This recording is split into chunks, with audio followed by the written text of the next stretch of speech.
Students, my self Surendra Yadav, IG physics teacher.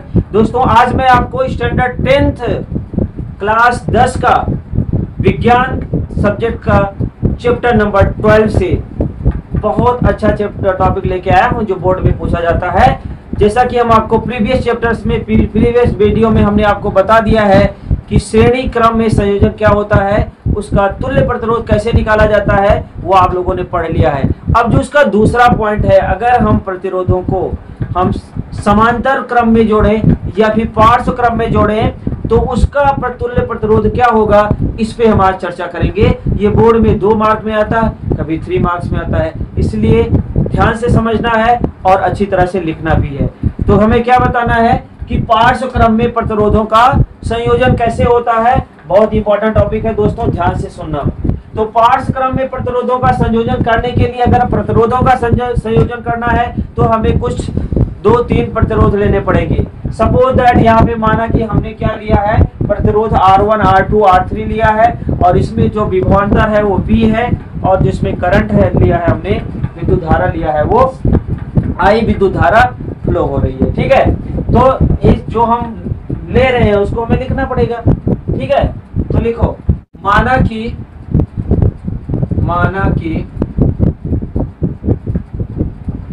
किसी चालक में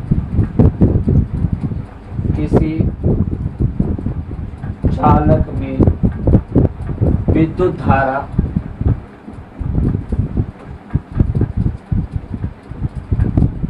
धारा I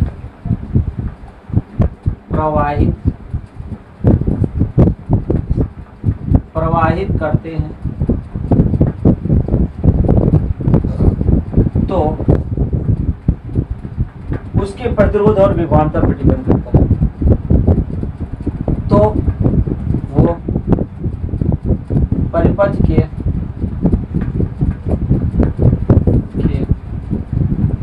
विभवांतर B तथा प्रतिरोध R पर निर्भर करता है। यहाँ पे हम देख रहे हैं कि प्रतिरोधों का हमें पार्श्व क्रम में लिखना है। माना कि, ठीक है, अब यहाँ पे प्रतिरोध क्या लेंगे, माना कि हमने बहुत सारे प्रतिरोध लिए, तो प्रतिरोध कौन कौन से ले रहे हैं। तुल्य प्रतिरोध हमने R ले लिया, प्रतिरोध R1, R2 तथा R3 पार्श्व क्रम में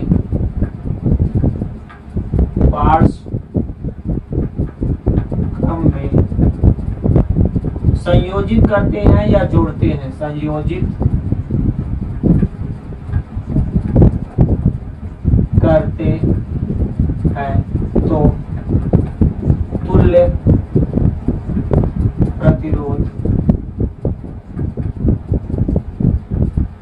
R का मान क्या।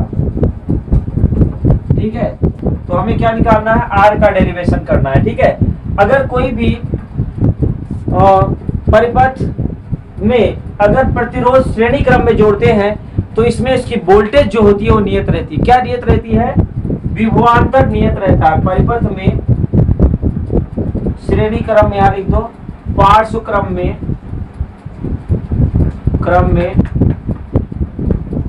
जोड़ने पर विभवांतर भी नियत रहती है, विभवांतर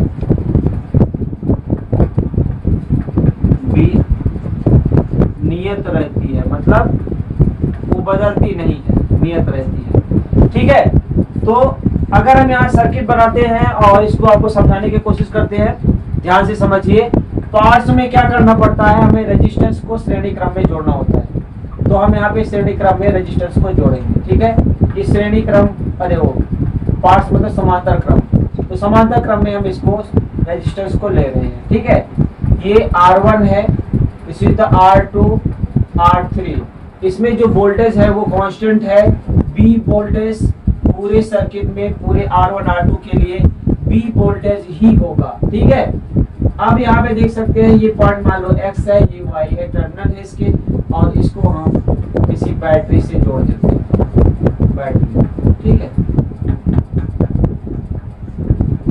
बैटरी से जोड़ दिया और यहाँ पे एक की लगा दिया और इसकी पाथ को कंप्लीट कर दिया, सर्किट की, ओके। ये की है जिसको हम कुंजी बोलते हैं, ये बैटरी है, बैटरी है जिसकी वोल्टेज B है, ये प्लस टर्मिनल है, ये माइनस टर्मिनल है, और यहाँ पे एक एमीटर लगा दिया जो करंट को मेजरमेंट करता है, तो ये प्लस ये माइनस है, करंट मेजर करने के करंट I है, और यहाँ करंट जो है प्लस से माइनस डायरेक्शन में फ्लो होता है, जैसा कि मैं आपको बता दिया। अभी अगर हम यहाँ पे निकालते हैं तो यहाँ पे डिफरेंट क्या होगी, इसमें जो करंट होगी IR1 की अलग होगी, इसकी वैल्यू अलग होगी, मतलब करंट डिवाइड हो जाएगी 3 डिवाइड पार्ट में, ये I1 करंट होगी, ये I2 करंट होगी, और इसमें ये I3 करंट होगी। कहने का मतलब होता है कि पार्ट्स क्रम में जोड़ने पर भी विभवांतर भी नियत रहता है, लेकिन विद्युत धारा अलग अलग हो जाएगी। तो विद्युत धारा, ठीक है, R1 के लिए I1 होगी, R2 के लिए I2 होगी तथा I3 होगी, ठीक है। तो इसकी वैल्यूज क्या होगी, I3 होगी, ओके। अब हम क्या कह सकते हैं, इस सर्किट और डायग्राम को देख करके हमें लिखना होगा कि जो हमारा कुल विद्युत धारा है, कुल विद्युत धारा I मतलब तुल्य विद्युत धारा या कुल विद्युत धारा, परिपथ में कुल विद्युत धारा क्या होगी, तो परिपथ में कुल विद्युत धारा को हम किससे डिनोट करते हैं, कुल विद्युत धारा किससे डिनोट करते बताओ, I से ना, अभी मैंने I बताया ना आपको, ये विद्युत धारा I फ्लो हो रही है, सर्किट में भी I है, तो विद्युत धारा कुल क्या है, I है। ये किसका समेशन है, देखिए यहाँ पे I1 I2 I3 है, तो यहाँ पे करंट तो I ही है ना, ठीक है। तो ये क्या लिख सकते हैं कि I1 plus I2 plus I3, कहने का मतलब जो I1 I2 I3 फ्लो हो रही है वो क्या होगी, यहाँ पे रिकम्बाइन होगी, I करंट ही जा रही है। तो हम लिख सकते हैं कि क्वेश्चन नंबर 1 कुल विद्युत धारा इस तरह से लिख सकते हैं, ओके। तो I equal to I1 plus I2 plus I3, मतलब सभी धारा को जोड़ लिया तो I के बराबर हो गया, क्योंकि यहाँ तो I ही थी और यहाँ I1 I2 I3 में डिवाइड हो गई, ठीक है। यहाँ तक कोई डाउट नहीं है, मतलब आपको ये सारे लिखने पड़ेंगे दोस्तों, और रटना नहीं है, बुक में तो लिखा है तो आप रट के आओ, भूल जाओ, आपको खाली समझना है, और जो आपने सर्किट में बनाया है उसी को आपको लिखना भी है, ठीक है। यहाँ तक क्लियर हो गया। अब हमें क्या करना है, इसमें I1 I2 I3 की सबकी वैल्यू पुट करना है, तो पहले तो हम उसकी वैल्यू निकालेंगे, किसके नियम के अनुसार, किसके नियम के अनुसार लिखेंगे, ओम के नियम के अनुसार। तो लिखिए ओम के नियम के अनुसार, ओम के नियमानुसार B इक्वल टू क्या होता है, IR होता है, लेकिन हमें B की वैल्यू थोड़ी रखनी है, I की वैल्यू रखनी है। तो I क्या होगा, जब I निकालना है तो R इधर आ जाएगा, तो क्या हो जाएगा B बाई R, ये क्वेश्चन नंबर 2 मान लेते हैं। इसी तरह से I1 की वैल्यू क्या होगी, R1 रेजिस्टेंस के लिए, R1 प्रतिरोध के लिए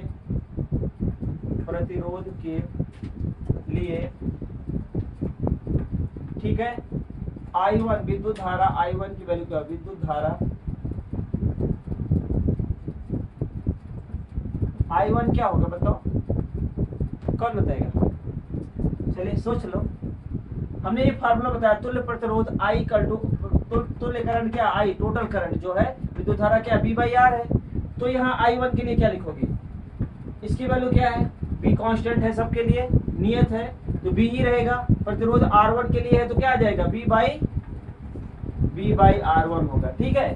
इसी तरह से R2 प्रतिरोध के लिए लिखो, इस बार तो आपको खुद को लिखना पड़ेगा, के लिए विद्युत धारा क्या लिखे, I2 equal to V by, very good, R2। ये क्वेश्चन नंबर 3 है, ये क्वेश्चन नंबर 4 है। तो R3 के लिए क्या होगा, प्रतिरोध, R3 प्रतिरोध के लिए विद्युत धारा कौन बताएगा, एवरीवन, गुड, सभी लोग बताएंगे। चलो ठीक है, एक कोई बता दो। I3 हाँ इक्वल टू, हाँ वेरी गुड, V अपान R3, इक्वेशन नंबर 5। ठीक है, अब आप देख सकते हो हमें इस इक्वेशन में क्या वैल्यू पुट करनी है, निकालना क्या है, R निकालना है। अगर हम I1 I2 I3 सबका मान रख दे तो शायद हमें ये वैल्यू मिल जाएगी, शायद नहीं, कंफर्म मिल जाएगी। ठीक है, तो अब इसको रब करते हैं। अब लिखेंगे समीकरण 1 में I1 I2 I3 का मान रखने पर, लिखिए समीकरण 1 में I1 I2 तथा I3 का मान रखने पर,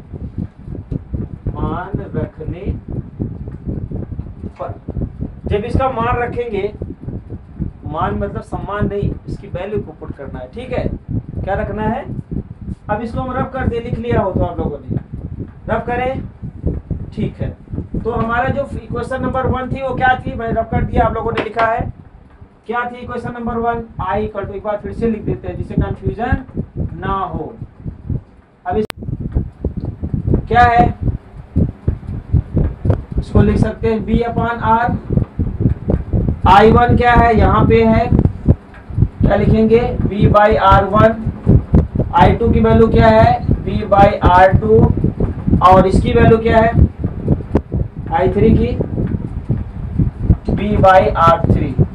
अब आप यहाँ देख सकते हो कि B कॉमन है सब में, तो V कॉमन कर लो तो क्या हो जाएगा, 1 upon R1 plus 1 upon R2 plus 1 upon R3। तो V से B कैंसिल हो गया, 1 आ जाएगा। तो रिजल्टेंट अगर हम निकालें प्रतिरोध R इक्वल टू, तो 1 upon R1 plus 1 upon R2 plus 1 upon R3 होगा। ठीक है, तो ये हमारा तुल्य प्रतिरोध है जो श्रेणी क्रम में है, इक्वेशन नंबर 6 है। तो यहाँ तक आपको लिखना होगा कि समांतर क्रम में अगर हम जोड़ते हैं या पार्श्व क्रम में प्रतिरोधों का संयोजन करते हैं, डेरिवेशन करना होता है, तो 1 upon R equal to 1 upon R1 plus 1 upon R2 plus 1 upon R3 होगा। और अगर हम श्रेणी क्रम में नहीं, पार्श्व क्रम में प्रतिरोध को जोड़ते हैं तो इसमें क्या होता है, प्रतिरोध का कंजक्शन कम होता है, वोल्टेज ज्यादा मिलती है, मतलब करंट भी ज्यादा हमें मिलता है। और जबकि श्रेणी क्रम में हमें ज्यादा प्रतिरोध मिलता है, ज्यादा प्रतिरोध लगाना पड़ता है और उसमें करंट हमें कम मिलती है और वोल्टेज भी कम मिलती है। ठीक है, इसलिए हम वोल्टेज तो उतना ही देते हैं लेकिन उसमें जो करंट की वैल्यूज होती है वो कम हो जाती है। लेकिन सेम वोल्टेज देने पे, अगर इसमें श्रेणी क्रम में देखा होगा आपने कि वोल्टेज कांस्टेंट है हर एक रेजिस्टेंस के लिए, तो यहाँ पे प्रतिरोध कम लगता है और हमें करंट ज्यादा मिलती है। तो आई होप समझ में आ गया होगा। अब इसको लिख डालिए। ओके, लिख भी लिया, वाह very good. Okay, thank you, मिलेंगे नेक्स्ट वीडियो में। Thanks for watching.